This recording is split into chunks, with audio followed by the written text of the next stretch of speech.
Thank you, and thanks to all the members that are staying from the department.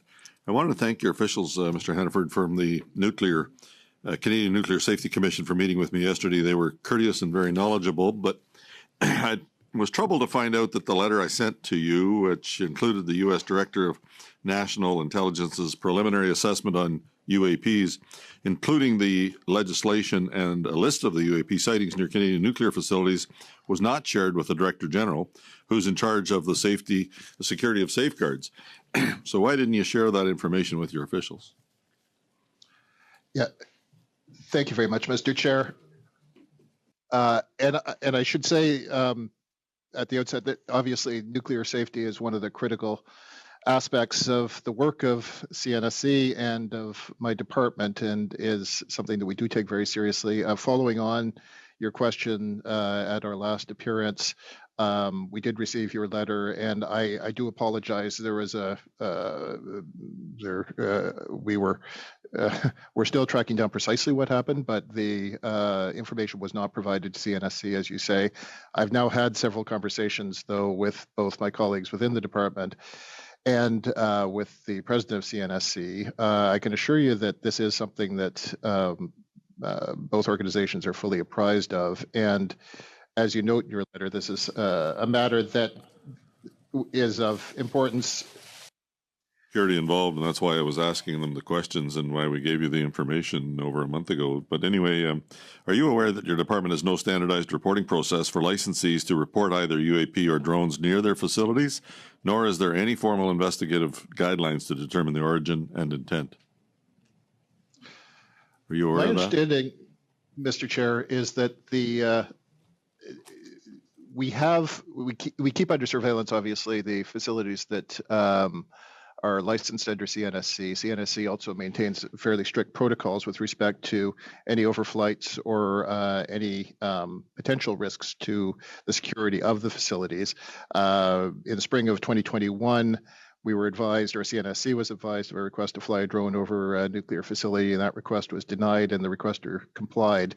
So there is examples of the application of the protocol it continues to be a matter of vigilance for the CNSC. But there's no standardized process. I called for a whole of government approach to standardize the collection of reports, to analyze the data, and to be led by the government's chief science advisor.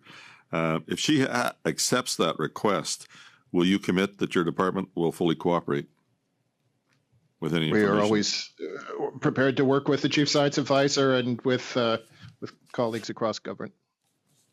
And are you aware your officials from the Canadian Nuclear Safety Commission know about UAP sightings near nuclear facilities? I am not advised of any sightings of UAP sightings around facilities. What I have been advised is we have response protocols, which include high security site licenses that have contingency plans to mitigate intrusions, but may require the assistance of off-site response forces to interdict drone intrusions. Yeah. So you're not aware of the ones that they know about. At the last meeting, you said you would take my request under advisement for your department to reach out to the American Nuclear Regulatory Commission to start this important conversation on how they are drafting a standardized reporting system to report and collect data on UAP near their facilities. Now that Congress is taking this seriously, will you commit today to direct your officials to start that conversation with the American Nuclear Regulatory Commission? Mr. Chair, my understanding is that would be a matter for the CNSC. I did speak to the CNSC president this morning and do understand that they are planning to have further conversations with their American counterparts. They are at arm's length, but that is my understanding as to what their intentions are. And lastly, to reduce the stigma and to take this issue seriously, will you commit to issue a directive to your officials to proactively reach out to all nuclear licensees to ask their employees and security officials to ensure that all drone and UAP incidents are properly reported?